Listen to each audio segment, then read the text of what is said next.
One of the most frequently asked questions that I get is, "Hey, Azul, should I pay off my mortgage?" Right?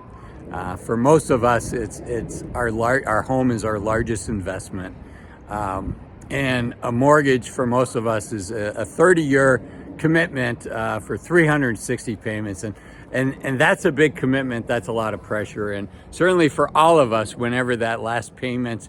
Whenever we make that last payment, that is going to be a moment of joy and celebration for us. But the question is, do you pay off the mortgage early? And it wasn't that long ago that mortgage rates were 2.5 or 3%. And as I record this, instead of paying off your mortgage, you could keep that money that you would have used to pay off your mortgage. And as I record this, you could invest it at 3.5 or 4% in very low risk, very short duration treasury bonds. So the academic answer is, if you have a mortgage at 2.5 or 3%, no, you shouldn't pay off your mortgage. But there's more to this than just the academic answer. So stick around. I'm going to talk about the non-academic answer, the one for who you are as a person.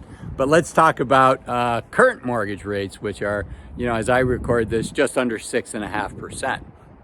So if you're at 6.5% on your mortgage, you probably should pay off that mortgage, right? The academic answer is going to tell you that you should. And the reason for that is, essentially you're looking at a 6.5% guaranteed rate of return if you pay off your mortgage, because that's the cost of this capital that you're currently paying.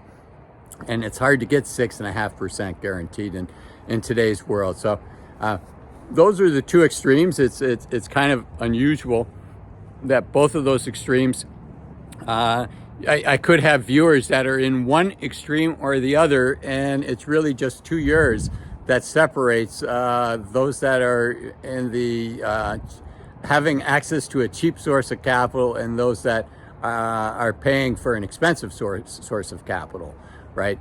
So that is those are the two academic answers. And then between the two, between the 2.5 and 3%, and let's call it 5 and 6% mortgages, 5 and 6% mortgages, the academic answer is you pay off.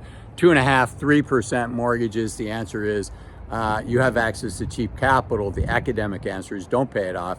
And then somewhere in between those two, I suggest that you work with an accountant or a fee-only financial advisor to have them run the numbers for you so that you can make the right academic answer.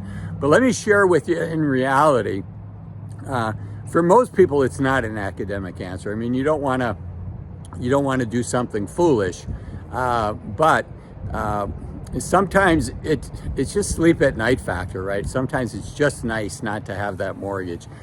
So even if the academic answer says, hey, you've got access to inexpensive capital and you have this interest rate arbitrage, you're paying 2.5% for your mortgage, but you can get almost zero risk treasuries. If you look at, very short duration, couple month treasuries, those are uber low risk, and you can get paid, 3.5, 4%.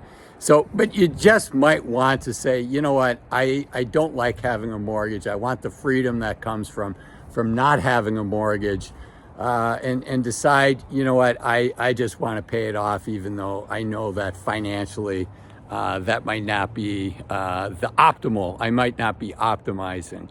But there's a lot to be said for just having the freedom and the flexibility that comes from not having a mortgage, having the confidence and the stress off of your shoulders that, if you lose your job, how are you going to pay for your mortgage? So those are factors there. The other thing is a factor to keep a mortgage, even when it makes sense to pay it off, might be, it's forced savings.